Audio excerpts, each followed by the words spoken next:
Hello, Internet. The Morgan You Know podcast network presents Balls and Brew. Hello and welcome to another live broadcast here from the Morgan You Know podcasting network. Let me adjust my mic as we do it live, as we were just joking about before we came on. It's a holiday week, so we're coming at you on Tuesday. Quite frankly, some of you maybe would be sick of your families and be willing to tune into a broadcast on Thursdays, but I'm not sure how many of our families would appreciate us saying, hey guys, we're going to go off to do a podcast right now. So we're coming at you on a Tuesday. My name is Rod Morgan. I'll be the host of the sports show that we will start here first. We call it Balls and Brew.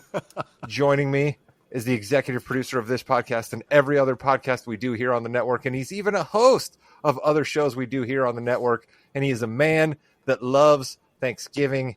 His name is Jimmy Jamriska. James, hello.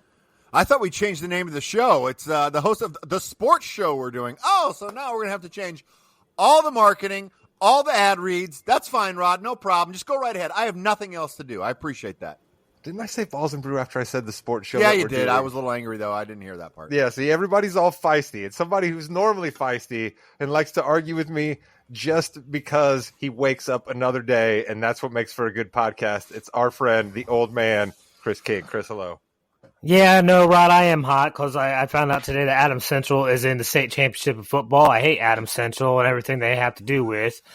And so I know that's a real specific regional complaint that I have. But listen, for those of you who know, Adams Central needs to lose in this upcoming championship game. I hope our number one fan, Corey Nance, has tuned in because I know that he would be quite interested in that high school football talk. Our guy, the resident couch potato, Pete Osterman, he would love that as well. And somebody else who probably can figure out a way to gamble on said high school football game is our guy, the handicapper, Josh Williams. Josh, hello. What's up, boys? Went 1-1 against the spread last week. Felt like should have had better luck with the Colts, actually, and felt like we got lucky with the Bears covering. So, Rod, we called it perfectly on the Colts. They were going to throw to one of their 16 tight ends, and then you said, can he catch the ball? Whoever it is. And Alec Ogletree just could not catch the ball. Call me crazy, but if he catches that ball, that whole game is different. It's just a different flow of a game.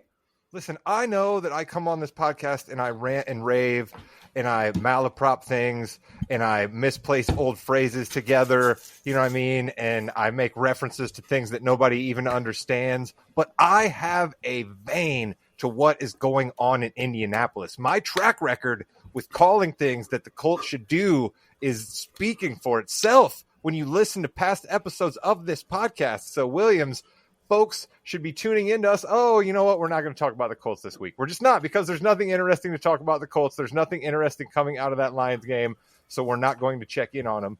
But we are going to check in on one of the favorite teams of one of the members of this podcast who was just participating in an absolutely bonkers game. And I know that Mr. Williams has to have some thoughts and some stats and some weird, this hasn't happened since 1972 stuff for everything going on in that Commanders-Cowboys game. Mr. Williams, what were you thinking as that game was unfolding? Yeah, I'm thinking rest in peace to whoever had the under in that game. It was 13-9 with 6 minutes to go in the game. 13-9. And then everything you could ask for in the final 6 minutes was just bonkers. What transpired, only 38 combined points. Like I said, if anybody out there had the under, condolences to you and your family because that was insane. Statistically speaking, didn't think it'd get any worse than the Bears special teams. Well, this Washington team said, hold my keg. Guys, this was the worst special teams performance for a football team in the history of the NFL. Like that's not like hyperbole. That's actual facts. You miss 2 extra points, you miss a field goal, and you give up not 1, but 2 kick returns for touchdowns. The second one, Chris, why isn't your guy sliding down at the 1 yard line? Good Lord. By the way, Dallas isn't innocent in this game either. They had a punt block and they missed. Yeah, they missed 2 field goals. So the last 6 minutes of that game was absolutely drunk. I mean, Chris had to have been going nuts. Listen, Chris, here's what I want to know. We can talk about the game all we want, but what I really want to know is, are you somehow secretly mad because your Cowboys have actually sucked you back in They are not mathematically eliminated from the playoffs right now, and Cooper Rush just led them to a victory. Are you actually mad that your Cowboys are sucking you back in, or are you going to stick to your guns? What do you mean sucked me back in, Rod? I never got out, all right? I've been a fan the entire year, okay? The boys go out there to win. We don't slide in front of the end zone, Williams. We score touchdowns, all right? We don't slide in front of the end zone. I will say this, though. I just got done watching the first onside kick recovery and then turn around and watch Washington attempted. I thought for sure that was going to backfire on my boys, but nope, we flipped the script and got another touchdown. It was fantastic. Couldn't have happened to a better franchise in Washington. All right, Chris, do you really, truly believe your Cowboys have a chance of sneaking in the back door as the 7th seed in the NFC? Yeah, of course we do. The NFC, especially after that top tier of your essentially the NFC North for the most part. After that, it's all a crapshoot. I mean, we are a game back from San Francisco? If they have a shot at that last seed, we do. Well, listen, Williams will probably have some thoughts on San Francisco when we get to them. Jimmy Jam, I want to go to you. The Bears, again, showed us a tremendous amount of fight in a game with the Vikings. Caleb Williams in an up-and-down season, another really, really good game out of him. What are your thoughts as this crazy Bears season is rounding to the end here? My thoughts are welcome to the Bears bandwagon, Rod. This is what happens to all of us. This is not surprising at all. 2 times in a row. That means, like, you kick a field goal, it gets blocked. That would have beaten your arch rival, right? Okay, no problem. Next field goal, second arch rival in the blocked again. You would think one time they would just, practice that. One time. Oh, then they move somebody. Oh, good, you made one. Still almost got blocked, by the way. But that's okay. That's fine. Caleb Williams is our guy. He's the quarterback. We have it. Finally, we are there. Is he perfect? No. Is he a rookie? Yes. He is there. I feel confident in him. That is great. This doesn't surprise me at all. Rod, 3 weeks ago, I was laughing and mocking you, actually, saying they're probably not going to win another game. And Rod, they're probably not going to win another game. Well, listen, let's hope that they win a few more games for my guy, Matt Eberflus. And Williams, I want to go to you on that. Do you believe that somehow the Bears will mess this thing up and say to themselves, we don't want to mess up the infrastructure for Caleb. He started looking good at the end of the year here. Like, let's keep Eberflus around. Do you think there's any chance that the Bears screw this up by actually not firing their head coach? There's no chance, man. Eberflus has to be gone. The right answer will be staring at them from across the field on Thursday and Thanksgiving and Ben Johnson. So Eberflus, 2-11 versus the entire division. He's 5-18 in one possession games. 17 times Eberflus has played a team with a winning record. The Bears are 2-15 in those games. Are you kidding me? But actually, Rod, we have a chance this week because guess what? The game isn't on a Sunday. The Bears, Eberflus, he's lost 19 straight road games on Sundays. The game's on Thursday this week, Rod. We have a chance. This is what I'm seeing. Now you're starting to follow my narrative here, right? Eberflus pulls off a victory, right? Pulls off a Thanksgiving Day victory. He's got the stage all to himself versus the Lions. They're going to be showing the Dan Campbell's Applebee's commercial. They're going to be telling the story about Dan Campbell first coming into Detroit and saying he's going to be biting kneecaps and changing things, and look at the Lions, and oh my goodness, this isn't your dad's Detroit Lions. They're the Super Bowl favorites out of the NFC, and the Fighting Bears are going to thrill the nation with their T formation and beat the Lions on Thanksgiving. Let's go, Jimmy. I'm totally excited. I'm fired up. I love being on the Bears bandwagon. I'm happy to have you back on the Bears bandwagon. Chris, Williams brought up a coach that the Bears may have next year. They play on Thanksgiving. Your Cowboys always play on Thanksgiving. Will this be Mike McCarthy's last Thanksgiving Day game as Dallas Cowboys head coach? Oh, yeah. I mean, he doesn't have a contract, so I have to assume he's not coming back, Cowboys right? Make the playoffs like you say they're going to. Don't you think that your guy's back? Nah, probably not. He's ran his course. We tend to do that. We let guys go 7-8 years or whatever it may be, and then go past their usefulness for the most part. And so, yeah, no, I don't see Jones. He's going to go out there and try to get himself a Dion, try to get himself a Belichick, try to get himself some other big name coach. And when that doesn't work out, he'll get somebody that he can control. Look out. Chris is excited for his Cowboys to make the playoffs, but yet he still sounds defeated about the Cowboys. Such is the life of a Cowboys fan these days under Jerry Jones' regime. And shame on you for doubting the Lions, you guys. Like, this is the most exciting I was team. the only one that doubted the Lions. Don't put Jimmy and Williams in that evil. They didn't have anything to do with that. That was all me. Listen, the Lions are doing something that a team hasn't done since the 71 Dolphins. 21 rushing touchdowns in a row in regular season game. 24 games in a row total. Something like we haven't seen since my heyday. All right, going back to leather helmet days. So then, does that mean the Lions get actually like pop champagne and like pour it on Mercury Morris, or like is it something like that? Because remember, he's a member of that Dolphins team that used to. That means this is a team that's not easily defeated. They control the offense. They control the ball. I don't think the Bears have a chance. Actually, I think I just did one of my things there too. I think Mercury Morris is passed. I don't think he's around to be able to pop champagne with anybody. So my apologies to his family. Listen, let's just move on from this nonsense. All right, let's get to Williams's picks. And Williams has had a bit of a down year. We tried 4 picks one week. That didn't work. We talked Ohio State, Indiana, but we didn't make him pick that. We only picked 2 picks that week.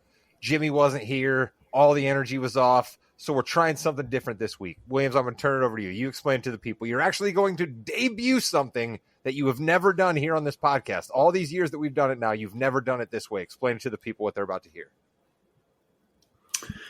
Yeah, so one of these picks is the Zona at Minnesota game. I'm going to be contrarian here, and I'm going to take Zona plus 3.5 minus 105 on FanDuel. We'll get to being different here in a second. Kyler has massive splits versus zone. Heaven forbid you answer my question. We'll get it in just a second here.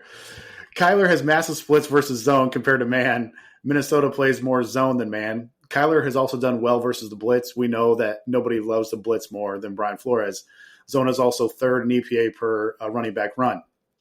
But Rod, I said it was quick. This is the reason I'm picking this game, guys. It's never been done before. It's a little shout out to Dave Malinsky, one of the best pro bettors of all time. He's no longer with us. He found this angle mostly in NBA and MLB betting, and that was when a team goes on a long road trip and they come back. That first game back home, he found that a lot of the times they lose, they do not cover, and why is that? You got a lot of family to deal with. This little thing called family distractions, getting your routine back in order. The Vikings are coming off 3 straight road games where they've been away from their families. You guys know more than me. When you've been away for a long period of time, what do you have to do? You have to get all the family time in with the girlfriend, the wife, the kids. Now, guys, we're in the middle of Thanksgiving week. What's more of a distraction than Thanksgiving week? Minnesota is all distracted. 3 road games in a row. This is the first home game back. This is a massive distraction game for Minnesota. Give me Arizona plus 3.5. What do you guys think? So did you just pick against families? Did you essentially just pick against families? Is that what I heard there? I'm not saying I'm against it, but I'm trying to just make sure that I understand that what the handicap is here. It's a lot of distractions. It's a lot of distractions during Thanksgiving week for the guys coming back home. They haven't been home in a month. Jimmy, listen, I'll throw it to you. I don't want to refer to your 3 lovely. No, your 3 lovely children. Your 2 lovely children. Your 2 lovely children. I was about to give you an extra children, Jim. I'm sorry about that. Your 2 lovely children as distractions. But do you buy what Williams is saying here, that your family life is going to get you to be able to not perform at your job? I just want to, well, first of all, yes, 100%, no question. All right. No question, Williams. You're actually on par with that. I want to know, Williams, how do you make time for your wife and your girlfriend and your family all at Thanksgiving? That's got to be tough, bud. It's tough. I said wife or girlfriend. I think you said wife, girlfriend, I thought there was not an or in there. I thought that was like a comma / Well, listen, let's go to the old man of this podcast who actually tackled this very scenario back in 1972 when he was staying in Lake Tahoe out in beautiful California. Chris, why don't you tell us how that went down? So here's what I'll say when it comes to weekly football games. you aren't on the road that entire time, all right? They're coming back to Minnesota before that Chicago game and after that Chicago game. They're coming back to Minnesota after the Tennessee game. So they're not away from their family for 3 weeks in a row. So there is some semblance. And also remember, these are professionals. They do this every season. Families are used to this type of schedule, especially during the season. So I don't think that's enough for Arizona to still counteract my age-old saying of a West Coast team crossing the country to play on the East Coast. Counteract? I didn't know we were putting together a scientific formula for this one. Goodness gracious. All right, I'll tell you what. I'm going to go with something that I like to do, right? I like to say who needs the game more, all right? Kyler Murray has played good football this year. The Cardinals looked like trash last week. Kyler Murray specifically.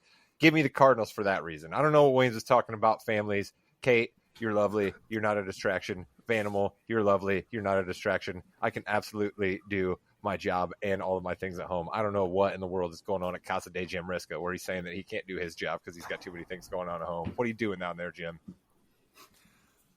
When aren't we doing, Rod? That's the case. There's a lot going on, but that's all right. Hey, I've got Zona winning this one as well. So sorry, Vikings fan, or sorry, Cardinals fans. Sorry, Minnesota Vikings families. That's really who we should be apologizing Pretty to much. after that particular handicap.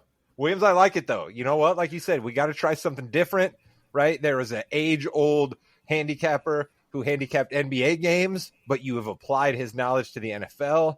I like it. What did the NBA handicapper of old tell you about San Francisco versus Buffalo? Yeah. So I'm going to go with my guy, Kyle Shanahan, Niners, +7, -110 on Caesar. This is down to 6.5 at some other books. The Bills have scored over 25 points per game in 5 straight games. And since 2009, teams have only covered 41% in their next game. And home faves of 6 or 6.5 are only 3-11 against the spread this season. Lastly, Shanahan, when he's a dog of 6 points or less, or 7 points or less, he's 19-7 against the spread in his career, covering by almost a full touchdown. The Niners didn't have Purdy or Trent Williams or Nick Bosa last week. I think there's a decent chance they get 2 or at least all 3 coming back. This is a desperate team, the Niners here. They want to get that stretch run game going. You can do that against Buffalo. Buffalo wants to get the power run game going. That's tougher to do against San Francisco. I love this spot. The whole world is doubting the Niners here. I love this spot. Give me all the hate. I love taking the desperate team with the better coach. Give me the Niners +7 all day.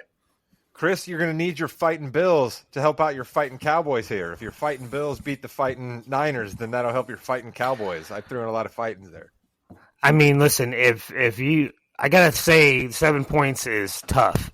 Even if Purdy doesn't play, I think 7 points is tough to bet against no matter what.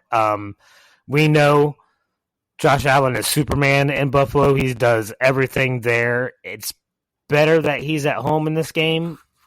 It's prime time. He does perform well in prime time. Let's be honest. So I don't know if San Francisco can win this game, but if Purdy plays and Bosa plays, then they can keep it within 7 points. I like it. Chris, more and more as we go along, just absolutely plays to the points all the time. Like when we first started out, Chris would pick teams, and now Chris just absolutely plays to the points all the time. I like it. It's a safer spot to be, right? You don't have to necessarily say one side or the other if you got the points. I dig it. Jimmy, I'm going to go to you on this. We know Josh Allen's playing well. We saw Lamar Jackson on Sunday night. No, it was Monday night. On Monday night, play very, very well. But is Saquon Barkley maybe going to resurrect the running back? Because he's been really, really good down there in Philadelphia. Did he has any chance at the MVP, or are we looking at either Josh or Lamar? No, he's Offensive Player of the Year. There's no way. I think Josh Allen is playing a little too good right now. If Josh Allen wasn't playing as well, Barkley could get a little closer, but they're just not going to give it to him. Saquon Barkley has been by far the MVP. Think of that Eagles team without him. Think of that Eagles team with, I don't know, DeAndre Swift, perhaps. Let's just put Swift on the Eagles and put Barkley on the Bears. Where would the Eagles be right now? Well, see, that's the thing. He's the best player who, on what could be the best team. Like, they only lost 2 games, so they're right there with Kansas City and Detroit. So he's got a case, in my opinion. Oh, he's got a case. I just don't think he's going to get it. I think you're right, Jim. I mean, I'm trying to drum up support for him here amongst our dozen listeners. You know what I mean? Make sure that they reach out to their friend circle, and maybe the word will get to the people who need to know about it there. But I wouldn't vote for him, Rod. He plays for the Eagles, so I wouldn't vote or support him There in you any go. That's venture Chris there. being a fan. I like that. See, there's no numbers there. That's my Chris. Here, you can sneak in the back door a different way, though, for your Cowboys here, Chris. You can give Cooper Rush most improved player or comeback player of the year because he didn't start the year as your starter, but then he's going to lead you to the playoffs. So you can actually give him that award, and then it's okay. You can let an Eagle have an award. Williams, I want to go to this Tennessee-Washington game because I'm interested in what you have for me on this game, right? Tennessee had no business winning that game that they won on Sunday other than the fact that the Texans really aren't that good. And that's what bums me out completely about my Colts season this year because Texans weren't as good, which I told people at the beginning of the year we were probably crowning them a bit too quickly. Yet another thing I'm going to pat myself on my back for. I never do that on this podcast, so I had to take the chance there to tell somebody that I said something right. But they had no business winning that game. They somehow won. Washington, crushing defeat after thinking they'd pulled off a miracle Hail Mary again. Williams, what's the handicap for this game? Yeah, man, I'm taking Tennessee plus 5.5, minus 105 on FanDuel. No team has played a tougher schedule of opposing defenses over the last 6 weeks than the Titans, and now they get a reprieve here with this Washington defense. Washington's 21st in pass rush, 29th in pass coverage. So Levis might not be terrible here. And that's kind of what you want to try and get if you're backing Tennessee. Since he got benched, he hasn't been horrific. And if you back Tennessee, the first thing you want to look at is opposing pressure rate. And I think this is doable here. We said regression is coming for this Washington team. They were first in offensive efficiency the first 8 weeks. The last 4, they've dropped to 21st. And remember, a few weeks ago when we said DVOA-wise that the Titans were the second worst special teams unit in the last 25 years, now we have the Washington Commandos coming off the worst special teams performance in the history of sports. So once again, the Titans' weakness here, I'm not sure the Washington Commandos can capitalize on it. And lastly, Cliff Kingsbury. I've been telling everybody for years, every year we get to Halloween, he turns into a pumpkin. Like he's fantastic the first 2 months, and then the last 2 months he doesn't make any adjustments. And you've seen the offensive efficiency numbers go way down. I think Jaden Daniels is playing hurt. He doesn't want to run it as much as he was running it. So I think Washington is on a slide here.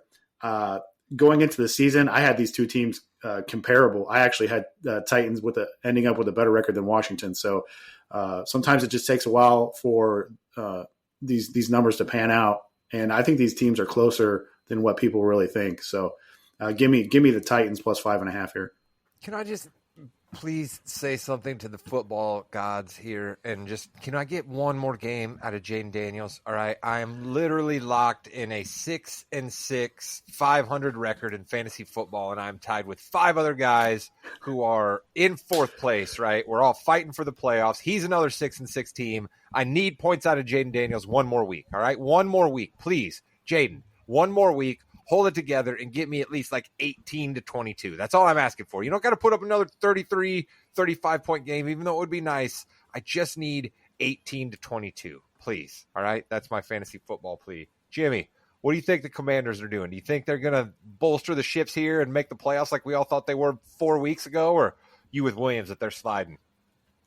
Oh, they're definitely sliding, but I think Tennessee's a good way to come back out of that. Tennessee is on a high right now. They shouldn't have won last week. They got lucky. I think Washington does come back here, and I believe you're going to get 18 to 20 out of Jaden Daniels. You'll be fine. Nice, Jimmy. I like that. I'm not playing you this week, so I appreciate you looking out for me. We are playing each other in fantasy basketball, locked into a tight 4-point game after the first night, but we'll talk about that when we get to the fast break. Chris, your Commandos, another team that if they continue to lose helps out your Cowboys' chances. How do you see this game? I mean, I hate doing it, Rod, but I got to root for the Titans here, right? Because screw Washington, all right? Okay. And I love Williams for keeping up the Commandos tagline going on for them. But here's where I'm confused with Tennessee, though. Even though I need them to win, they are first in total yards allowed on defense. They are first in passing yards allowed on defense. They are 8th in rushing yards allowed on defense, yet they are almost dead last in points allowed per game. It is the most confusing defensive stat I have ever seen. So I assume they're probably going to put a kibosh on Jaden Daniels and not allow him to do much, but somehow Washington will still outscore him. Kibosh. I like that. That's good. I haven't heard a good kibosh in a while. I enjoyed that. Williams, we're going to move on to a little bit of Thanksgiving fun here in a second, unless you've got any other football nuggets or maybe any futures market watch, anything else we got to get out to the people here. I don't really. I don't. Look out. Wow. We don't have a circle back. This is like the first time in pod history. No ref stats. I don't. I got some futures on college basketball. This is like the college basketball week. We're out in Maui. We got tournaments in Vegas. I'm pumped. Tell us then. Tell us the college basketball future. That's a futures market watch. Tell us the college basketball future. Yeah, I watched this team lose the other night, and I was so impressed that I was like, I think this team can win it all. And that is the Alabama Crimson Tide. Found those guys at 17-1 on FanDuel to win it all.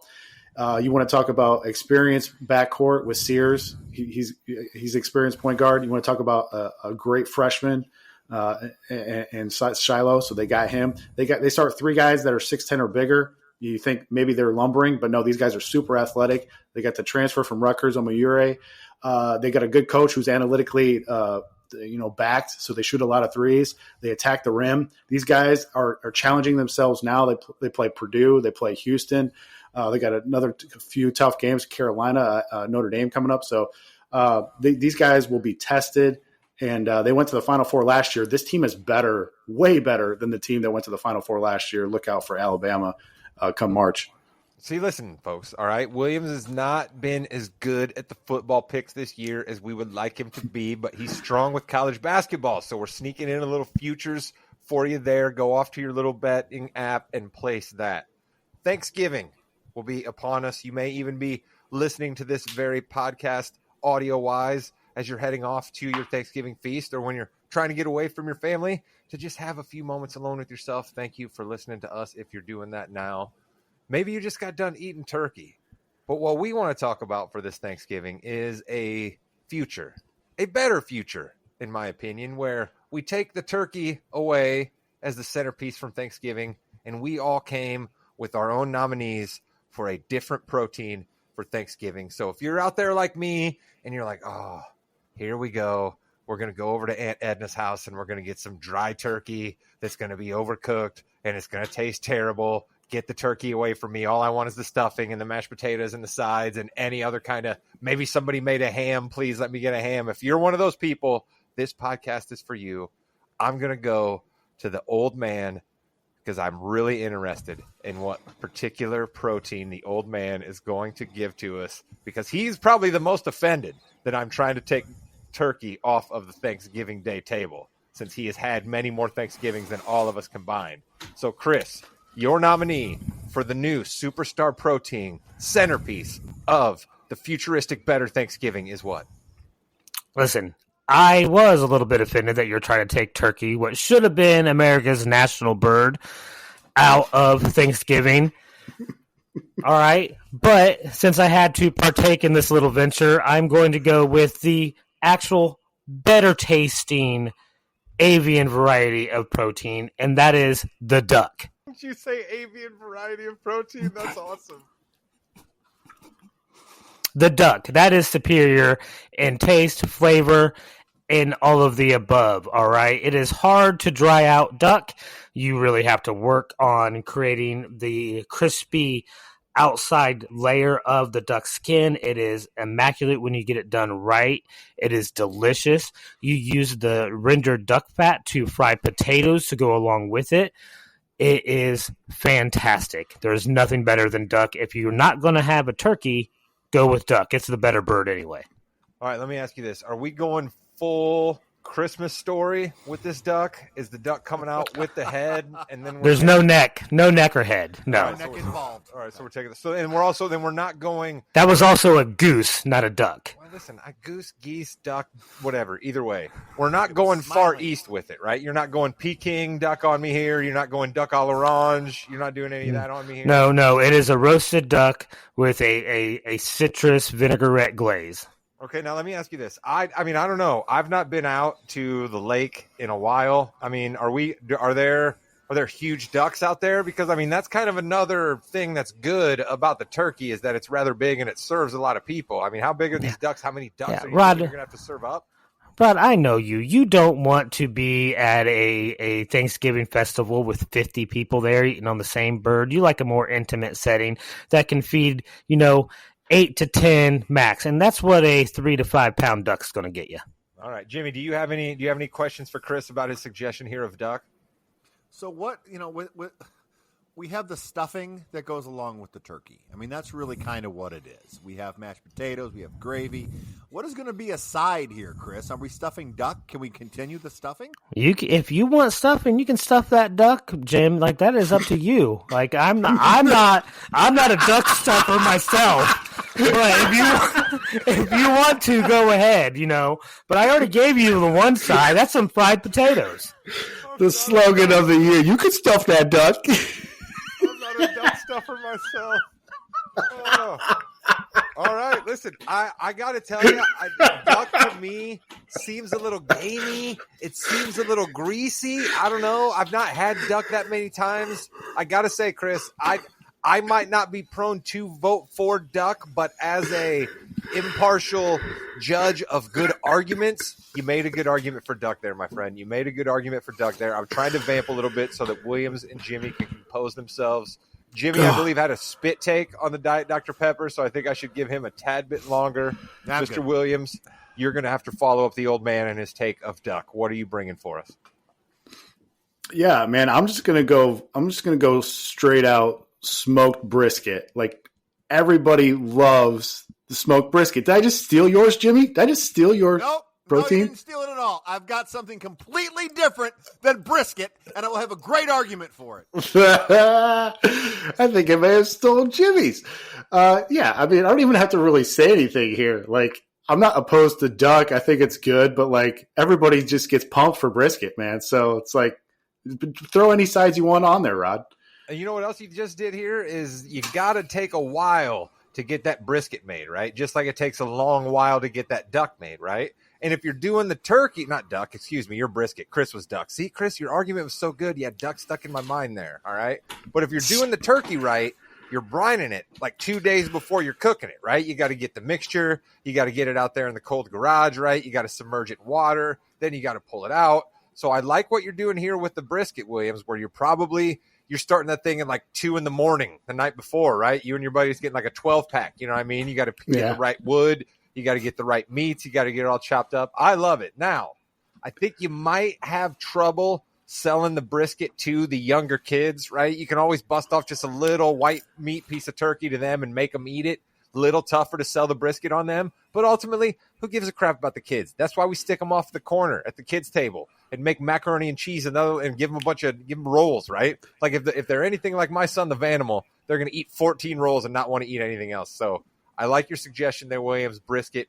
Jimmy, I'm again attempting to vamp for you. And you know what? I'll go ahead and go here, Jim. All right? I'll let you be the closer because I have a feeling you're desperately trying to come up with a new solution. I don't know. I have a consistent answer to this. I don't know. It hasn't been said yet. I don't know. You say it, Rod, I'm going to kill you. Oh, no, okay. If you're not actually looking for one, then you go ahead and go, Jim. Because I don't think mine is yours. So you go ahead and go. I'm looking for one. Yeah, go ahead, Rod. It's okay. Okay, all right. You were trying to make it seem like you weren't looking for one. All right. No, I am. Now, I just said that Williams brought in the takes a long time to cook piece, right? That was something that was going to be important to me for my suggestion, okay? The other thing that I think Chris did that I didn't point out for his argument was he also made something that looks striking there at the middle of the table, right? You have your duck come out, right? You can set it right in place of where the big turkey is, right? Williams, you're a little off on presentation there, right? The brisket's not going to look right. We just got a big plate full of just brisket, or we got like the crock pot off to the side. That's not quite as striking visually. So I think you're losing out a little bit there. What I'm bringing to us is a special occasion delicacy. All right.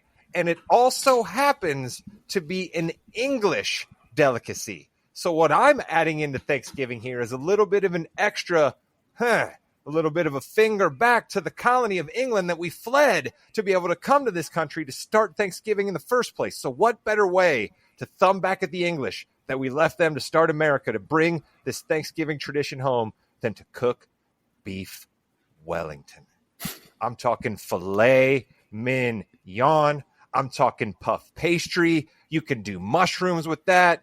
You can put a little bit of prosciutto in there, right? And that thing's going to come out golden brown. You're going to slice that, and you're going to have the pastry edge around, and you're going to have the beef middle. Oh, give me beef Wellington. It's going to take a while to cook. It's an extra thumb at the folks from Britain that we were flatting. And it's filet mignon. Who's turning down filet mignon wrapped in a puff pastry? Jimmy, I give you beef Wellington. I feel like I have to get dressed up to go to this, which is fine. You know, you've got to go to a nice. What's wrong with that, Jim? Dinner. Why did we let sweatpants? Okay. Why did we let sweatpants? It's okay, Rod. I'm not arguing with you. I'm saying it's fine. If you can be feisty, I can be feisty, Jim. Okay, fine. Listen, I don't even know what my pick is going to suck, so I got to talk to you about this. Okay.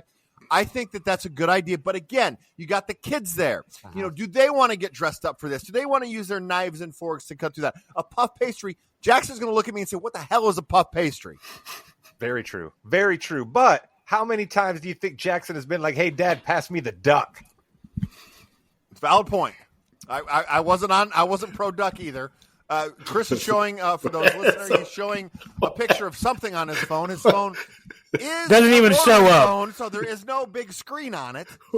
That was my roast duck. It's his best impersonation of Wu-Tang right there. Yeah, it was. All right, so at this point, we have 3 nominations for the Morgan You Know universe. The dozens of you out there, right? If you're with us live, tell us who your vote for is if you've heard a vote, or if you're waiting for Jimmy's final suggestion. Put Jimmy at 4. Jimmy's going to be at 4, he thinks. Jimmy, there we go. Listen, once again, Jim, you've put more pressure on yourself now than even if you would have been able to say brisket, right? Because before you'd have been able to have brisket before Williams, and it just would have been a forgotten moment. Now, it'd be fine. Now it's good. Everybody's waiting for you, right? They want a viral moment out of you here, Jim. They're waiting for this answer. What did you come up with? The best alternative to Thanksgiving dinner. Think about Thanksgiving dinner. We have all the pressure to cook something so perfectly. It can't be too dry, can't be too juicy, because then you get sick, right? You got to be careful with that. Let's bring all the family together, have a nice time. We're doing what Americans do best. We're doing some ground beef. We're doing taco day. It is tacos for Thanksgiving moving forward. Why? It fits every single thing you want it to fit into. You got a big family? Just put more beef in. Cook it up. It takes 10 seconds. No problem. Okay? You got that going on. You got kids there? Who doesn't love a taco bar? Taco bars are fantastic. You can have everything you want. You don't like sour cream? Don't need to put it on. You like guacamole? Put 2 scoops. That's fine. Also, guys, we're not thinking third dimensionally here. We have people bringing stuff. I don't know how to make a pumpkin pie stuffing. How many different types of stuffing or deviled eggs do we need? No. You can bring whatever you want. Do we have 6 different types of dip? Who doesn't love nacho dip? Let's go. We are doing ground beef. We are doing tacos. Get rid of turkey. Get rid of brisket. Get rid of duck. It's taco night, baby. Okay, but see, Jimmy, you argued earlier for how is something matching up with traditional Thanksgiving sides, and you literally just threw out the entire menu. Like, you literally threw out the entire menu. I was Grandma, Chris get your damn candied yams out of here. I'll thank you to take those rolls and stick them right back in your Buick Regal. We're not eating those this year, Grandma. You've been overcooking them for years, and we're not doing it. Green beans, I scoff at green beans. I want refried beans. You're damn right. There will be beans, and they will not be green. They're going to be black, baby. Ooh, black beans. Okay, right. You still got rice coming. All right. I personally, Jimmy, you did say that you would be 4, and I personally would rank your particular choice for Thanksgiving at 4. But I think it's number 1 now. I do like your idea of the taco bar, right? Where we just have the beef simmering and people can just pick at it as they need, right? I went the other way and said, let's all get dressed up in our Sunday best and sit down at the table and carve the Wellington. You said, screw that. We're just going to be watching football, talking to one another, and probably drinking more bourbon than we should. Let's have tacos going in the corner that we can eat. So, Williams, I'll come to you first. Are you changing to jump on board of one of our suggestions, or will you continue to champion beef brisket as your new Thanksgiving tradition? No, I'm sticking with brisket, man. Like the Jimmy's decision sounded like a bunch of Minnesota Vikings distractions there. That's what I got from that. So I wouldn't be surprised if the Vikings did the old taco bar with the 27 kids running around. And yeah, give me the smoked brisket. I bet you Zona's doing smoked brisket. Zona's doing smoked brisket. Listen, that's the kind of analysis people come here for. Chris, I have a feeling you're probably sticking with duck, but I'm going to go to you anyway and see if you thought anybody made a decent argument. Yeah, I mean, listen, you guys all made pretty decent arguments, but here's the thing, all right? I can go into any barbecue joint in America, in any city, and get brisket, all right? There's nothing special about that. Every place has it. I can go to the cheapest of cheap fast food places and get tacos if I wanted to, all right? How dare you? Really, the only people that have suggested something that's rare and only for special occasions is Rod and I. Rod, unfortunately, picked something that a snobby British guy made famous for Americans, and some people might not like that. Me, personally, I don't like ground mustard and mushrooms in my meat and stuff like that, so, beef Wellington's not up my alley at all. So really the only thing for me is still duck. I've already made it my Christmas dinner of choice, and now I think I have convinced myself it's going to be my Thanksgiving dinner of choice as well. See, wait a minute. If it's already a Christmas dinner of choice, now you're making it the other. This is bogus. It should Listen, here's another thing. We're having a Thanksgiving. We're having a holiday dinner for our work, right? And we have 3 different proteins that are going to be there. There is going to be a deep fried turkey.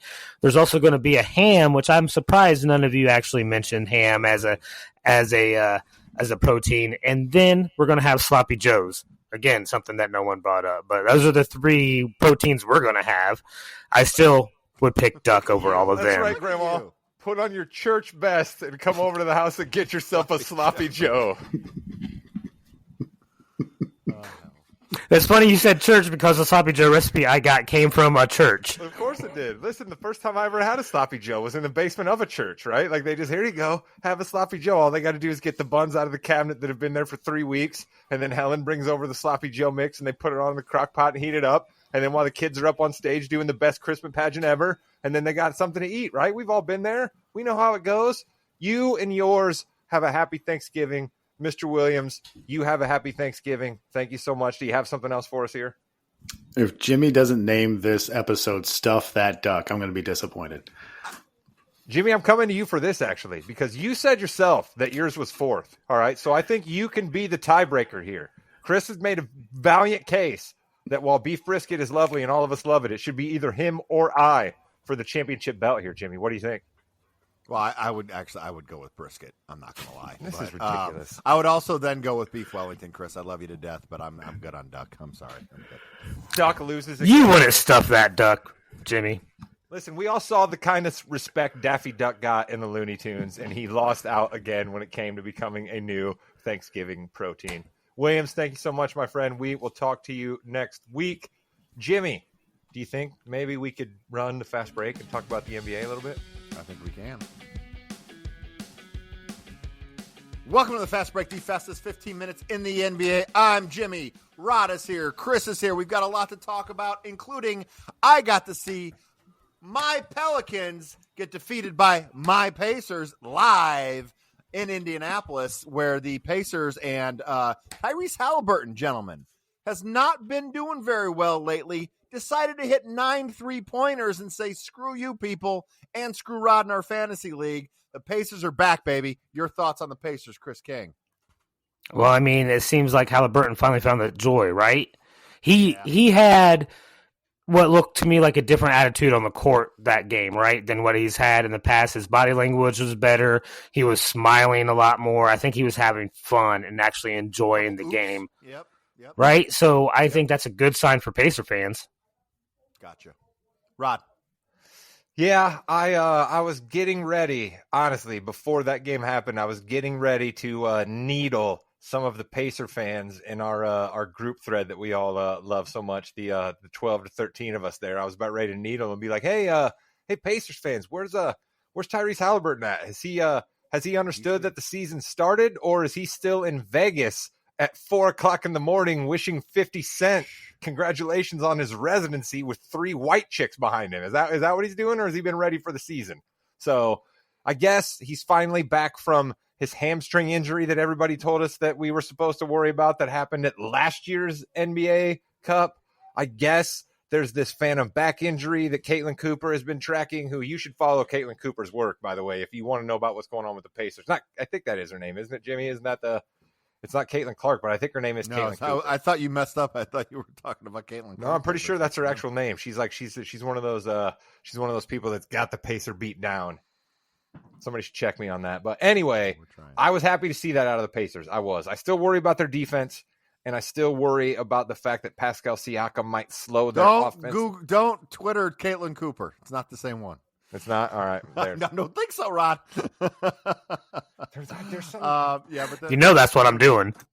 But anyway, so a couple things I want to. The Pacers were out 4 or 5 guys, so they had to bring up a couple people from the G League. Moses Brown. If there's anything saying the people should stay in school to develop themselves, it's Moses Brown. Moses Brown looked like he was 7'2" and had never walked or done anything at all. His body language, he was just out there with the deer in headlights. Scored 6 points, all on 2 dunks and a layup. Did his best on defense, but it's one of those where you got to be in developmental a little bit longer. So Moses Brown might be someone in 3 or 4 years that is going to be a decent NBA player, just not ready yet. Same with Enrique Freeman. He was kind of all over the place as well. But it's kind of interesting to see these guys come up out of nowhere from the G League. Chris. Just for clarifications, it is Caitlin Cooper. Rod, you can find her at C2_Cooper on X. She's the creator of Basketball She Wrote, a blog about her love of the Pacers.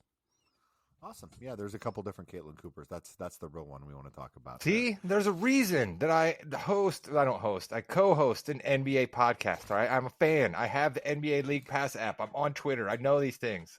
Yes, there is a reason I am the host of the NBA Fast Break, and that reason will be, and always is, because I'm the reigning, defending world champion of the NBA Wins League. 96 wins for Jim throughout the season so far, 88 for Rod, and 75 for Chris. Man, I'm good. It's fantastic. I love it. Chris King, 75 wins. The season's young. A lot of things can happen. We've not even played a fourth of the season yet. We still got a lot of time to go. Chris, the Clippers have the most wins of any team that you have. How? How is that? I don't think that's going to stay like that forever. But if it is, then hey, I guess they overperformed, and they'll be the only team that did.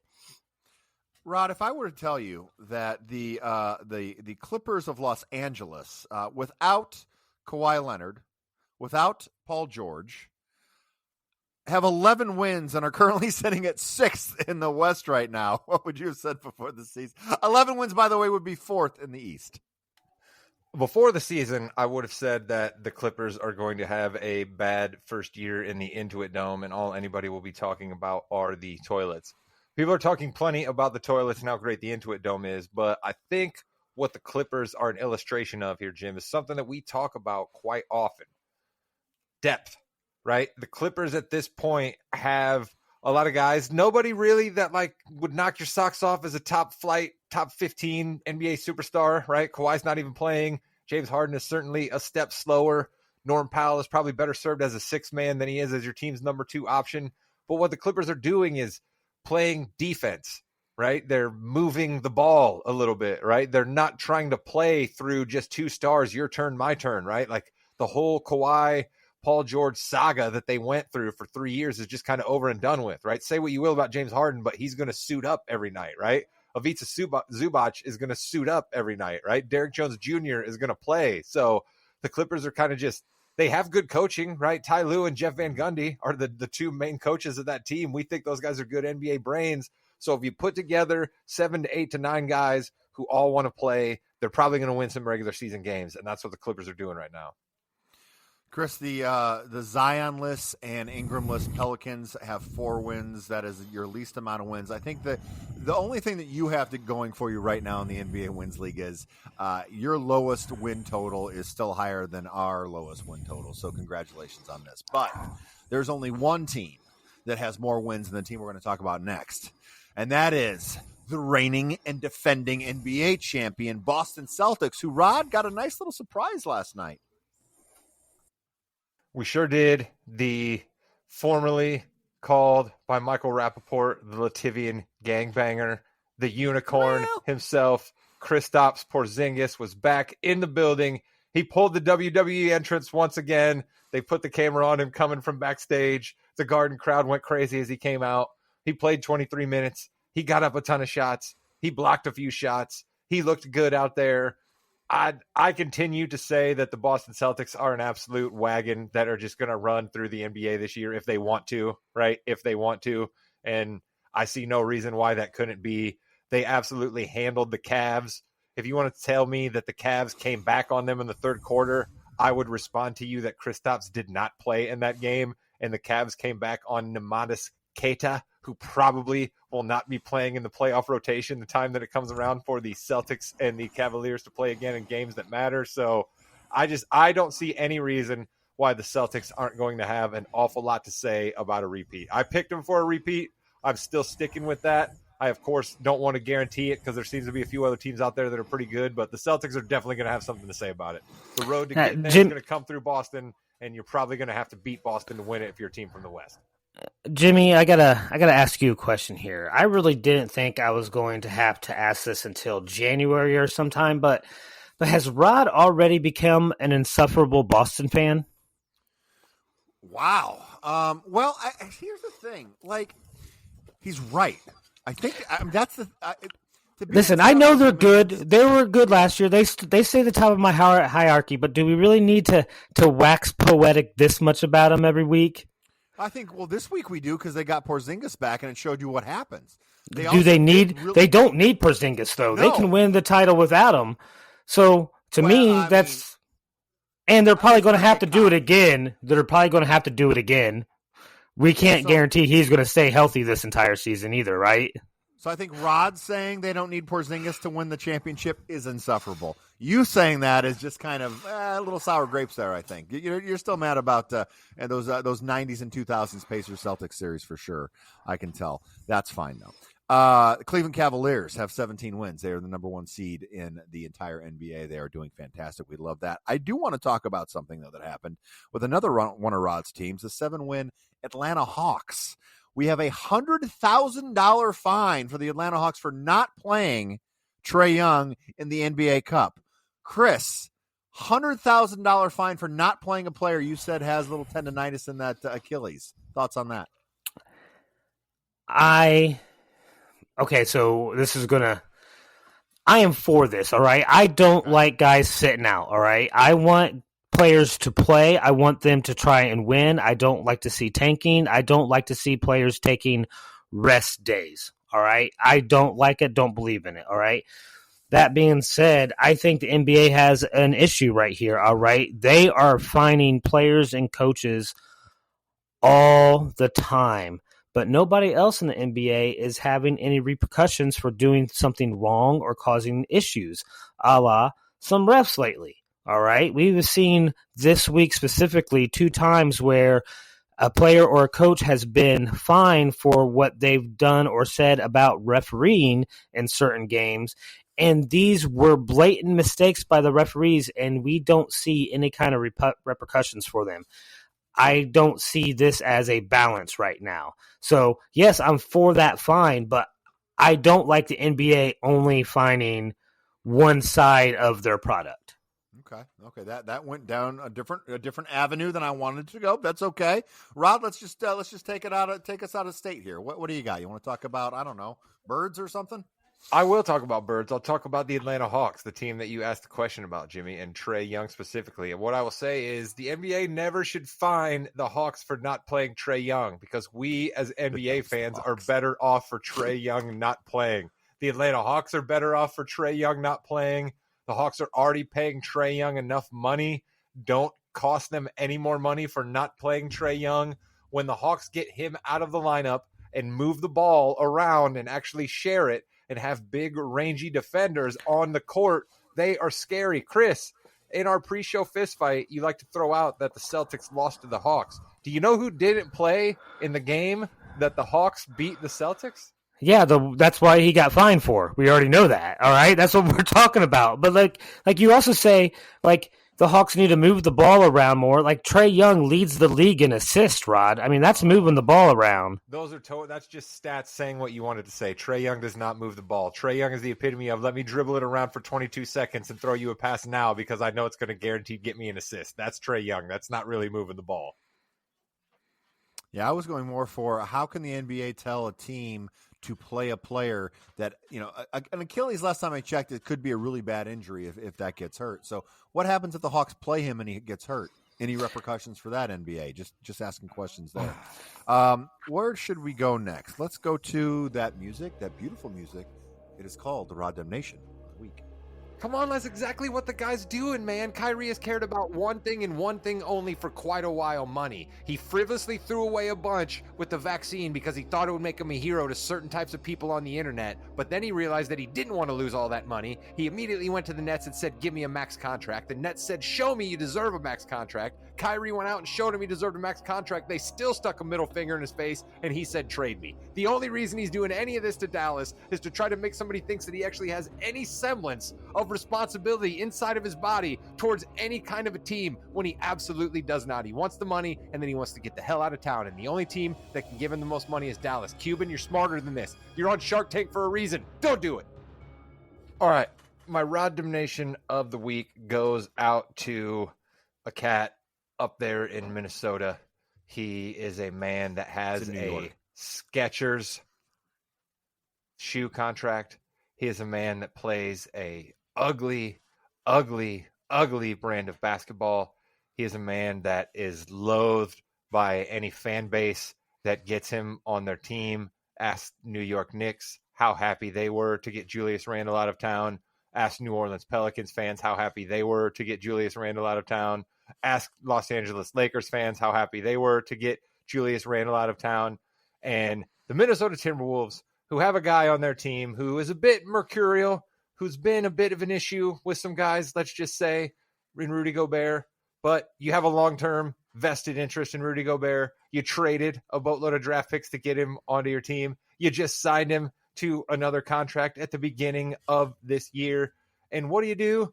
You bring in Julius Randle to your team. You don't give Julius Randle a new contract, a guy who notoriously the ball sticks to anyway, in a year where he needs to get numbers to try to get a new contract. And we have a situation where Rudy Gobert, who I'll admit, not Shaquille O'Neal in the paint, but has a smaller man sealed behind him right underneath the basket. The man is 7'2". I'm fairly certain Rudy would have been able to get that one in. Julius Randle looks him off, only to turn the ball over and have it go the other way. My Rod Damnation goes out to a man who I cannot stand to see play basketball. Julius Randle gets Rod Damnation for being exactly who he's always been, a man who's out for himself and no one else. So, Chris, do you hate anyone just for being who they are, just like Rod does with Julius Randle? Hate's a strong word. I really feel like Rod is trying to get back at me for railing against his Boston fandom because he knows I am a Julius Randle fan in the NBA. I'll be honest, that's mainly fantasy related fandom. That being said, I don't know if Knicks fans really wanted to get rid of Julius Randle. You have to admit that he was a big reason why they started having success when Tibbs took over. He ran that dude to death, played him way more minutes before they built that team that they have now, it was Randall that kept that ship afloat. I think Knicks fans particularly do have a fondness for Julius Randle. I also don't look at Rudy Gobert as an offensive threat. Defensive, yes. So you're right in saying that he's definitely not Shaq, but I'm not going to hang on a dude just because he had one turnover at one bad particular part of the game. That's happened many times before. So I get it. Rod doesn't like him. He hasn't liked him in a while. And part of that's because he played at Kentucky, which does put a ding in his book and for me as well. But he did help me really build my fantasy squad because I got him dirt cheap, and he really has solidified that squad for a long time. So I can't throw that much hate at him. You gotta love fantasy, Chris. The Timberwolves are 8-8, and I think this is a bigger issue for the Timberwolves. It might have been one play, but it's the culmination of a lot where you have somebody who all they do is they have to have the ball in their hands, and it's an easy play to get it down low, no matter who it is. If I was down there, you should throw it to me. I'm going to miss, but you still throw it to me. Okay, that's why Ant Edwards got in his face afterwards. That's even why Julius Randle, in the press conference a couple days later said, "Yeah, I needed to throw him the effing ball. Yeah, that's my fault." So I think this is something to continuously watch with this Timberwolves team, which, right now at 8-8, obviously they'd be second in the East, but they're not in the East; they're in the West right now. So they need to. They need Would to be watch second themselves. East. You stop it. It'd be like fourth. I know. But anyway, speaking of 1, 2, 3, and 4, let's go to the Kings. Hardwood hierarchy.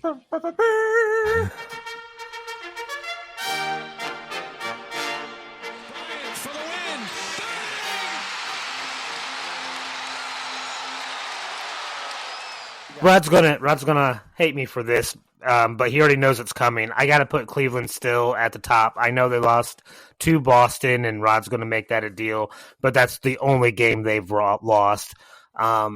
That being said, they're playing some of the best defense in the league right now. You know how I love defense. That's why another team's making it on this list tonight. So I'm keeping Cavaliers at 1. Boston is still the queen. All right. You're still the queen. All right. You beat Cleveland again, or you go on another winning streak, you'll be there. All right. The longest winning streak currently in the NBA right now, Chris? Probably Boston. That's correct. Because you brought it up. I know how you how your mind works. Oh, heaven All right. forbid I bring up the point about the team you're talking about right now. What kind of terrible podcaster am I? I know, right? But for my Prince, I'm going to give it to another team that's 9-1 over the last 10 games. All right. It's another team that is playing phenomenal defense, and I did not expect this team to be this successful this early, and that's the Orlando Magic. Especially when Paolo went down. Yeah, I love that they're getting shouted out here, man. That's your guy. Yeah, no. Chris. You love Germans, and he's really going crazy down Listen, they are, to me, the surprise of the NBA this season, all right? I didn't expect this soon out of Orlando. It's been a city of ineptitude for a while now down there, but like wow. but it's phenomenal what they're able to do, all right? They are playing great team defense. I love that. It's the East. You need that to get through the playoffs. So I think they can become a dangerous team. Listen, it was a down year for the Orlando Chamber of Commerce, and we all know it, all right? The public library had a record year in fines, all right? We know that it was terrible down there in Orlando, and I applaud you, Chris, for calling out the entire city. Right. All right. And then let's go to the Jester. All right. And this needs to be pointed out because this team is supposed to be good. They have an MVP caliber player on this team, a player that's actually won multiple MVPs, and they look like absolute trash the other night. That's the Denver Nuggets. Wow. I like it. Listen, I like it. Yeah. Am I wrong? Nice. It's spicy. Am I wrong? I'd say yes, you're wrong. The New Orleans Pelicans are probably like, you know how we always have to retire one team that they can't be the Jester anymore? Yeah, I'm not ready to retire somebody yet, though, but I have to call out ineptitude when I see it. And this is a team that's a... Did you see the starting lineup that the Pelicans put out a couple of nights ago? All right, but this is worse when you have a squad that's trying to win a championship again. All right, we talk about ownership all the time, and we bashed the Denver ownership for how cheap they've been over the last 2 years. I think Jimmy and I kind of foretold that this might be a bit of a down year for the Nuggets, didn't we, Jim? Yeah, because they didn't have a bench. I mean, you can only do so much, and then Murray isn't what he needs to be. And no, Wu-Tang, I do not want Jamal Murray for any of my players. Thank you Right? very much. He's been offering him up all year long. Yeah, he has. But yeah, Jimmy, do you agree with me that like it seems a little harsh to put the Nuggets at the Jester? I mean, I think right now, did people really think the Nuggets were going to be as good? That's the only thing, Chris. I think a lot of people thought the Nuggets were going to take a step or two back. Okay, I didn't. But you're okay. It is his hierarchy. You're right. No, he's right. He's right. Yeah, I didn't expect it to be that. And they lately rules sometimes, Chris. That's my bad. Yeah, and they gave up 145 points. All right, ugly. that's a lot. That's ugly. And Mike Malone, the way we had Jimmy give us a great audio drop earlier, Mike Malone gave us a good one. No, you don't flush it. We don't flush anything. We don't flush around here. You know what I mean? Like, it's just a great audio drop from him after that. He was mad. Well, that is going to do it for this week's NBA Fast Break Balls and Brew on the Morgan You Know Podcasting Network. NBA, listen, NBA, come here real quick before we go start talking wrestling, all right, and where they come up with fake rules all the time. You don't have to be the WWE. Stop trying so hard with the All-Star game. You don't have to have 4 separate teams and one of the teams be the rookies and the sophomores. Just make the guys play the game. Put it in the collective bargaining agreement. Tell them that they have to play just as hard in that game as they play any other game. Give them more money. Something. It needs to be a regular game, East versus West. It's not the playground. Goodbye, Internet. I take my rightful place at the head of the table. Believe that.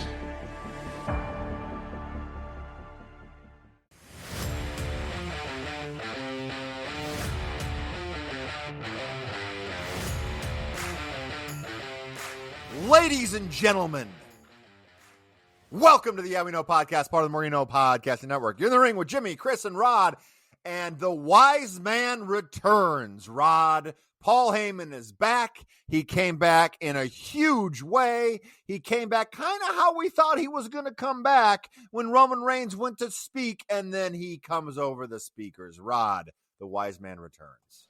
The wise man returns from, I don't know if it was Turks and Caicos. I don't know if it was Jamaica. I don't know if it was Hawaii. I don't know if it was Majorca, right? I don't know where our guy was at, but he was awfully red. Looked like he had been on a beach for a little while. He looked good. He looked as svelte as a Paul Heyman is going to look, right? He looked rested. He looked ready to go.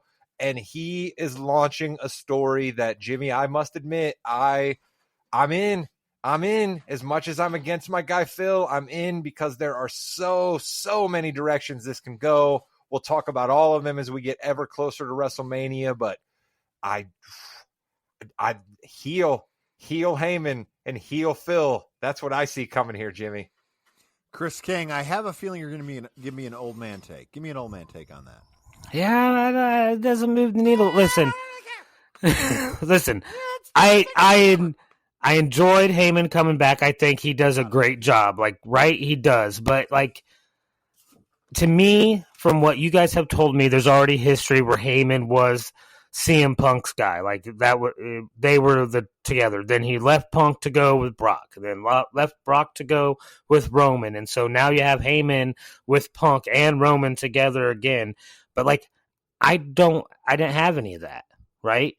I just remember Heyman being the wise man to Roman. So I don't see the strife or anything else like that. I see the OTC essentially get another person on his squad that I don't really care about. So now I have 2 5-group teams full of people that I'm not interested in. I know that I got to be the minority here because the WWE's selling it, but it doesn't move my needle. So, Chris, the long-term storytelling here has been very, very solid with Triple H. And long-term, I mean, in the past, 6 to 8 months of storytelling. Because remember even the last year, when CM Punk came back, he said, Roman Reigns, remember, Paul Heyman was my wise man before he was your wise man. And there's so many little things, including, and I couldn't put my finger on it, why Heyman came out in the attire he came out in. And there was something weird. He had the black blazer, the red T-shirt, and the red little handkerchief thingy, right? And then I looked on X today, if you will. That's the exact same outfit that Solo Sikoa was wearing when Heyman was with Sikoa. Go back and look. Exactly the same. Red undershirt, blazer, red pocket square. Is that foreshadowing Heyman turning on Reigns and going with the new bloodline, Rod? See, I foretell Heyman turning on Reigns, yes, because I think that further solidifies Roman as a big-time babyface, which is where I think we're ultimately still trying to steer him back to. But I thought it was going to be more to then go with Punk. So that's interesting that he may be actually ultimately screwing Roman to go back with Solo. And then the whole, looking scared of Solo and getting beat down by Solo was the red herring to throw us all off the scent. That's interesting, Jimmy. I hadn't thought about it from that angle yet. Okay, Chris, so does that make you more interested at all or no? well, okay, so I am the new guy here, right? I'm coming from a view of no past experience, let's say, even though I did watch back in the day, we know that. But lately, so I don't have that recent, the little things between everybody. It's hard for me to get excited when there is nobody in that ring that I would consider a babyface, except for maybe Sami Zayn, and that's weird. But we saw, when I came into wrestling, I didn't do nothing but watch for 2 years the Bloodline cheat, manipulate, and bamboozle their way through every win that they got. And so I don't root for them. I don't want to see them succeed. And I definitely am not going to root for their I can't believe it's not the Bloodline reboot that they got going with Solo. So it doesn't even move the needle for me because there's no one to root for. I want to see both these groups fail. Well, Chris, that there's no one to root for.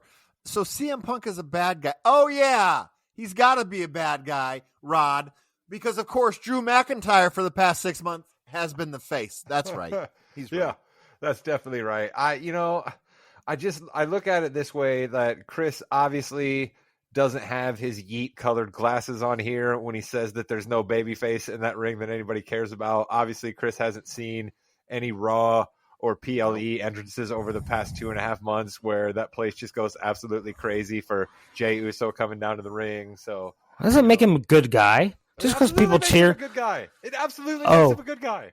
Really? So just getting cheer him.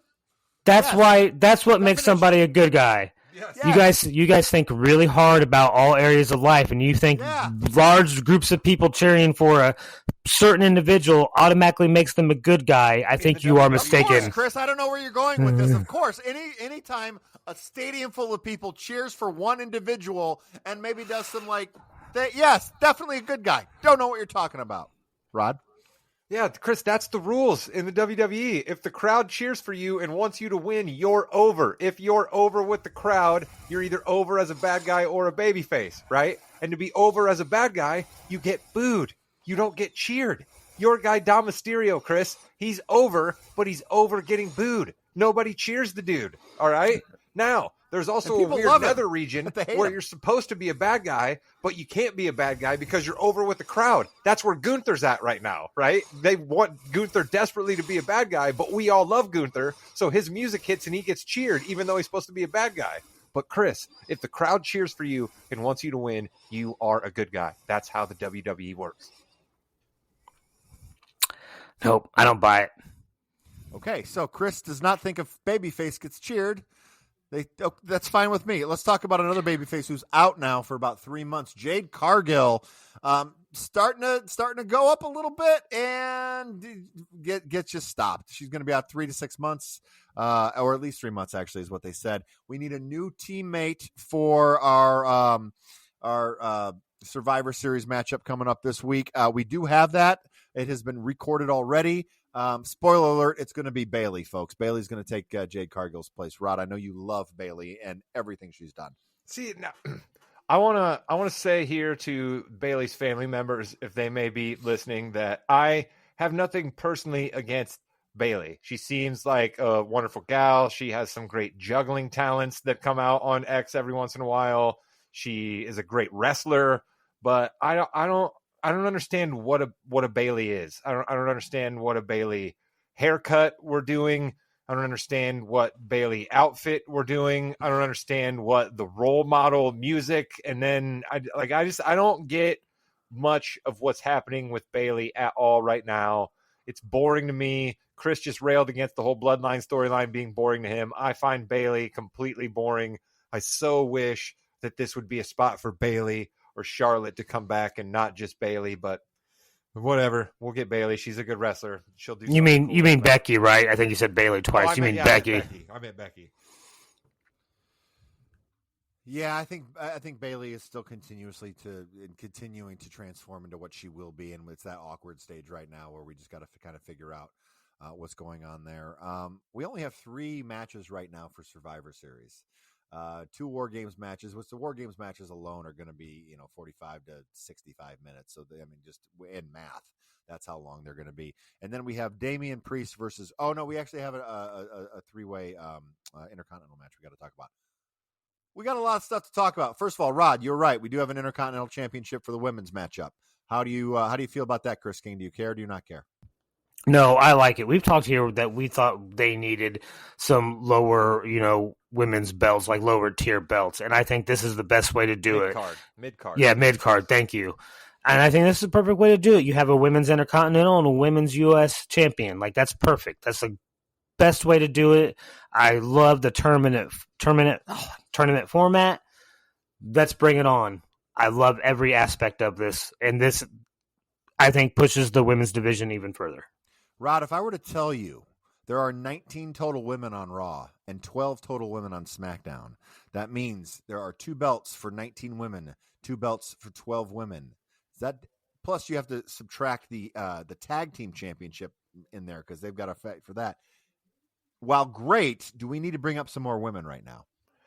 Yeah, we probably could bring up some more, or we could balance out the roster, right? Like a couple people could go over and start, messing around with some other people on SmackDown to diversify that roster a little bit. So, but the problem is, Jim, I don't know that we have anybody that absolutely has to come up down from the NXT roster on the female side, right? We have a couple people who could probably round into shape after a little while, but we have nobody who's going to come up like an absolute rocket ship right now. So, no, we need Charlotte. We need Becky. All right. That's what we need. Clearly, Charlotte is just not cleared injury wise, right? Like there's a chance Becky maybe doesn't want to do this anymore, but clearly Charlotte wants to do this. It's the only thing she does know. It's her family lineage, all of the above.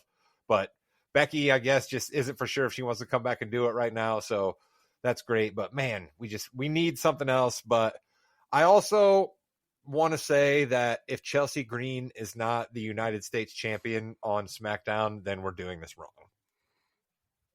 I agree completely. We do have 4 matches to talk about. Damian Priest versus Gunther for the World Heavyweight Championship. Gunther's going to win this. Is this interesting at all to you, Chris? I'm going to start clapping right now. Is this? Yeah, no, I'm excited for this match. I think it's going to be a good match. Yeah, no, because I enjoy what Damian Priest does in the ring, and I really enjoy what Gunther does in the ring. Right, so I think it's going to be an exciting match. I think Gunther's going to win. I really do. I think they are pushing him to really have kind of a stranglehold on a belt when he does have it. That being said, I think he's going to continue to hold it for a little while. All right, Chris King goes with Gunther. Rod, thoughts on Priest Gunther? I'm definitely going with Gunther, but my thoughts on Priest Gunther are it sounded like the crowd was a little muted when Damian kind of came out for Gunther in the ring there. And I feel bad for our guy, Jim, because Chris is absolutely right. His presentation in the ring is great. He is a pretty good talker, but he doesn't get completely over. And so I worry about our guy now a little more on his own, right? Like he's still wearing the Terror Twins shirt, but we haven't seen him with Rhea for a while. His biggest pops always come when it's him and Rhea. So I worry about our guy here, Jim. He's going to lose to Gunther again. The crowd's already seeming like they're kind of over him. And where does he go from here? So it's rough stuff for our guy, Damian Priest here. That's my worry is where does he go next after this? Because he's already done the mid-card. He's already done the tag team. He's already done the world championship now. So where does he go, and how do we reinvent that a little bit, get him away from Judgment Day? Braun Breaker, Ludwig Kaiser, and Sheamus in a triple threat match for the Intercontinental Championship, meaning that Ludwig Kaiser is going to get pinned by Braun Breaker, so then Braun Breaker and Sheamus can have another battle. That is how I think this is going to go. I think this will be the match of the night by far. Chris King, what do you got? Give me Sheamus. I want Sheamus to win. I want to see him have a belt again. I love what this guy does in the ring. I love everything that Sheamus does. And I think this is what Damian Priest does next. I think he does a deal with Sheamus. I think they go back and forth. Okay. Rod, do you think they're going to take the belt off of Breaker again this early? I do, actually, because I think I think Braun Breaker is going to live in a world where, like, he's going to kind of dominate the IC belt for a little while, right? There's a lineage of guys throughout the WWE who win the Intercontinental belt multiple times, right? They kind of they dominate it. They own it. There's just not enough room for them at the top, but we know that they're better than your Chad Gables, your American Maids, some of your other guys down here at the bottom of the roster. So carrying crosses. Hey, whoa, we're not doing that. This is a pro carrying cross broadcast here with Jimmy and I. We've been repping carrying since day one. TikTok, all right. It was an hourglass, but we're not talking about that. So then we have the women's War Games match between Rhea Ripley, Bianca Belair, Naomi, Io Sky, and Bayley versus Liv Morgan, Raquel Rodriguez, Nia Jax, Tiffany Stratton, and Candice LeRae. Jimmy, I'm going to say it right here before we do anything. How in the world is Candice LeRae in this match? Jimmy, what's Candice LeRae doing in this match? How did she get in this match? Why? What are we doing? They have 12 people. They need, and this is 10. So they need to have one of them. Hopefully, Candice LeRae, back in the day, Chris and Rod, Candice LeRae was really the hardcore queen. I mean, she was able to do some really interesting things back in the Indies. So maybe they bring that out in here, maybe gets her over a little bit, hopefully, because we need to get more women over. This is a good way to do it. It could possibly happen there. Maybe she and Bianca get into it. Maybe she and Rhea Ripley get into it. I think we're starting to see the Bianca Belair a heel turn. I'm assuming she's the one that threw Jade through the car. So I'm gonna. But wait a minute. How did Bianca throw Jade through the car, Jimmy? She was in the ring. Like, I want nothing more than for Bianca to turn heel. I've talked about it even before you've ever mentioned it. But how she was in the ring? I mean, we don't know how long she had been laying on the car, Rod. Yeah. Or maybe she asked a couple people to help her out. I thought it was Piper. I really did. I thought Chelsea Green put Piper up to it because she didn't want to see either one of them in the tournament. That could be. I think that would be a little off course of where they're going storyline direction, but it could happen. You never know. I don't know everything, right? I'm going to go Rhea Ripley's team is going to win this one, Rod. I'm going to go Rhea Ripley needs to take that stupid thing off her face when she's not wrestling, all right? Like, I get that she needs to have that thing on when she's in the ring, but, like, you don't need to be looking like the friggin' Crow when you're backstage just talking to Bianca and the girls about strategy for the War Game match, all right? Like, my God, dude. Take that thing off your face. It's stupid. That's how desperate the WWE is for women right now, that they're bringing Rhea Ripley back entirely too early and putting her in a friggin' Crow mask. Yeah, that is tough because you don't want her to get hurt more. So I would think she's not going to take too much. At least it's just a War Games match. It should be fine, Chris, right? Yeah. So this is what I want to have. I don't know how exactly this could take place or go down or how this would work out, but please, for the love of God, let Tiffany Stratton turn in her case against Liv Morgan in this match somehow. Okay. Wild. Anything can happen. You are right. I got Liv's team, by the way, Jimmy, because I never made a pick. I just yelled about Rhea's mask. I got Liv's team. Angry about that. Okay, you got Liv's team. Who do you think is going to win there, Chris? So, like, I don't know what happens. If this happens in the middle of the War Games match, you guys say that anything could happen with the WWE. What's to stop Tiffany from realizing, oh, Liv is passed out in the corner over here. I could go take her belt right now. Because she's trapped in a cage with Liv's personal bodyguard, Raquel Rodriguez, when she does it. That's probably why it won't happen. Well, if it's a 2-on-1 to start it, that'd be interesting, to see. So then what? Tiffany Stratton's just going to leave the match? She's just going to leave the match after she wins the belt? Yeah, see, that's the thing, Chris. That's never been done this way before, so anything can happen, like you said. So, yeah, does Tiffany win that match, but then they continue on with the War Games until it's over? I mean, it could be. It would have to be done. Maybe Raquel Rodriguez is in the cage still, and Tiffany pins Liv Morgan when it's 5-on-4 or 4-on-3 or whatever that could be, and then they still continue with the War Games. A lot of things could happen here, and no matter what it would be a cluster. But I'm all for cluster. I like anarchy. Chris, who you got winning this one? Yeah, the Nia Jax, Liv Morgan team. Okay.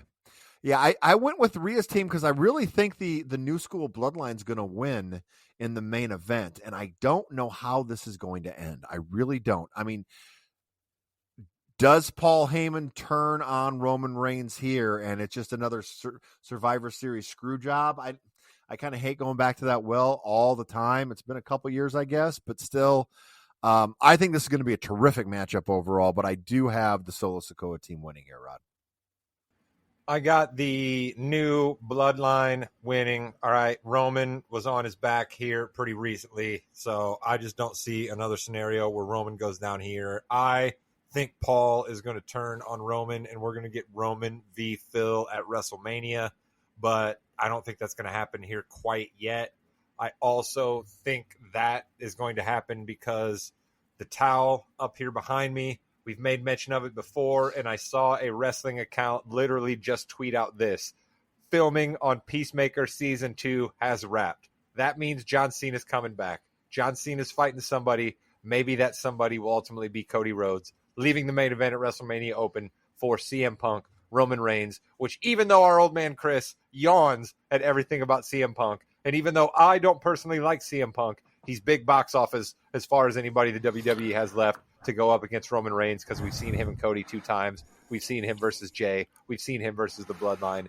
We don't have anything cooking about him versus The Rock. So that leaves CM Punk, Roman Reigns as your main event in WrestleMania, Las Vegas. The seeds will be planted, but Roman will walk out victorious at War Games.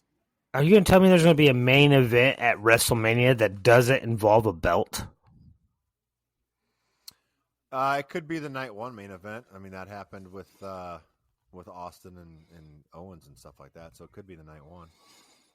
Yeah, but isn't that more of a special, occasion? Because that was Austin coming back after so many years, right? Yeah, but anything can happen. And also, there's a long way to go before we get there, Chris. There could be a belt on somebody by the time we get there. There's a lot of different ways we could tell the story.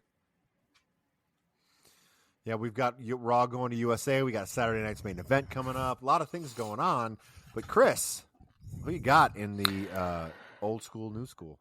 I got to ask you a question first, Jim, because you are the resident expert, okay? Sure. Who is the WWE pushing harder moving forward? Do you think they're pushing Roman Reigns, or do you think they're pushing CM Punk?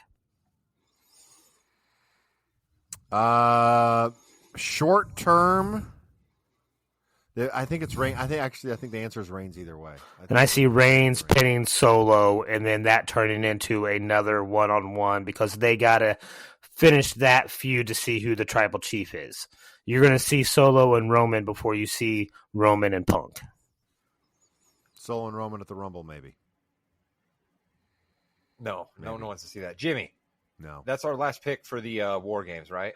Correct. This is the holiday extravaganza. Let's spend a couple of minutes here at the end about 2 other things going on that don't have anything to do with War Games. All right? Sure. Let's talk about possibly, Jimmy, one of the greatest promo sequences ever between your guy and my guy, Cody Rhodes, Kevin Owens. Come on, Jimmy. These 2 guys cutting promos one another. I mean, the long-term payoffs of all the things that Cody Rhodes has done in his career and all the things that Kevin has done in his career, and the way that Chris likes to talk about how both guys can actually be right, and it's how you want to look through the prism. I mean, just chef's kiss to that promo segment those dudes cut on each other.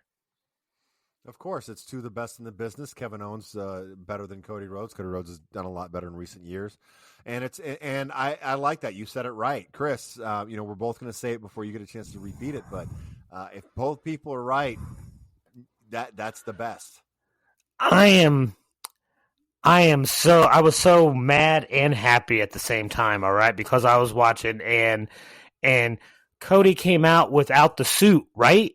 And I almost texted you guys and been like, "Where's the suit? Where's the suit?" And KO, of course, beat us all to it and called him out right there on the spot. Oh, absolutely loved it. Give me more.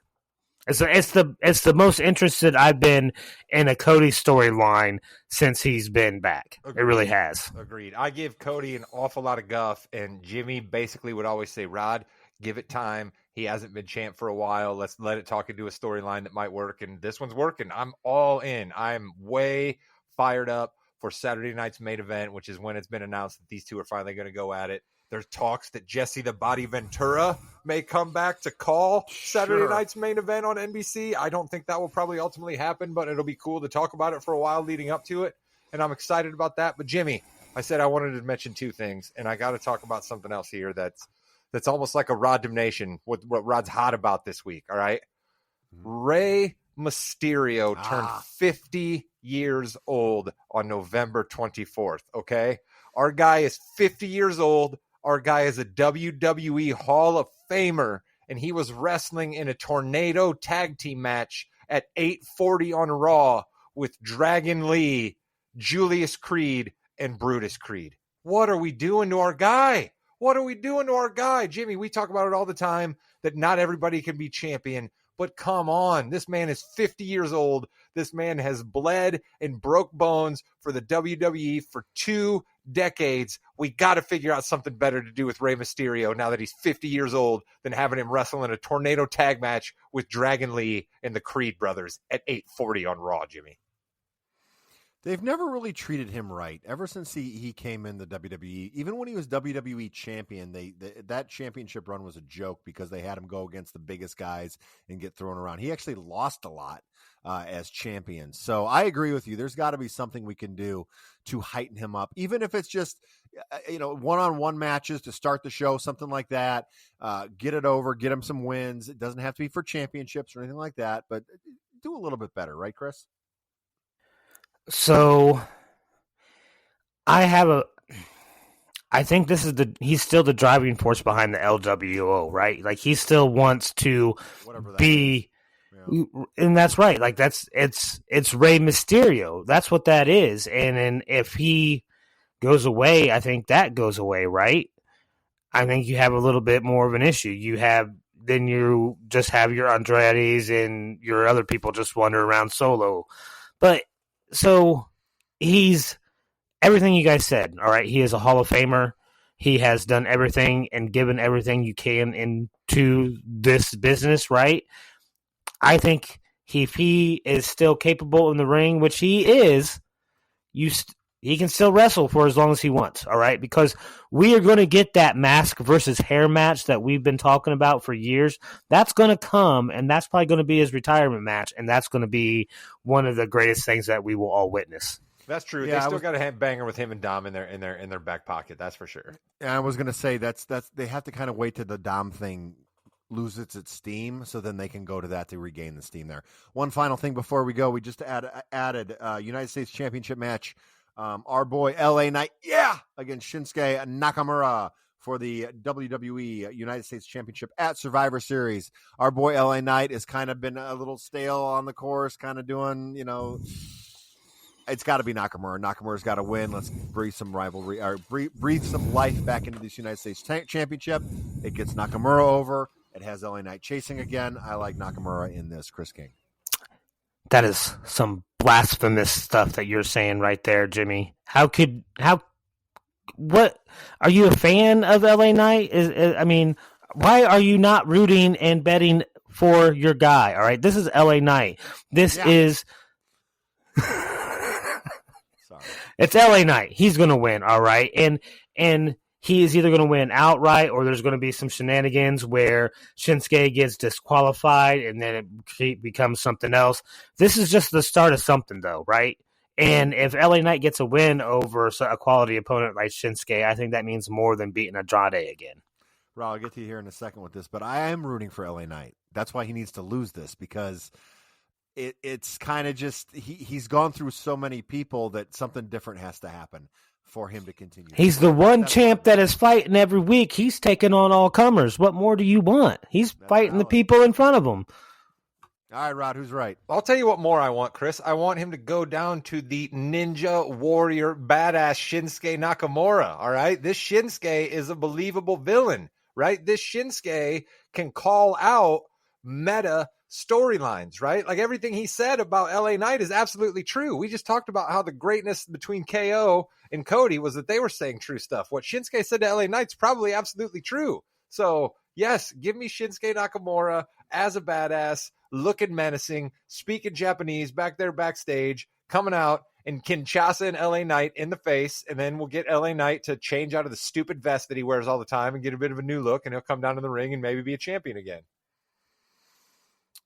And always remember, you can stuff a duck if you want to. And with that, you've been listening to the Yeah We Know podcast, part of the More You Knows podcast network. You're in the ring with Jimmy, Chris, and Rod. Yeah, that's right, Chris. I said that LA Knight's vest is stupid, all right? Because I can still be a fan of the man and say that the vest that he wears is ridiculous. Goodbye, net. Yeah. Also, I'm a Seth Rollins guy. All the clothes he wears are ridiculous. Yeah, I was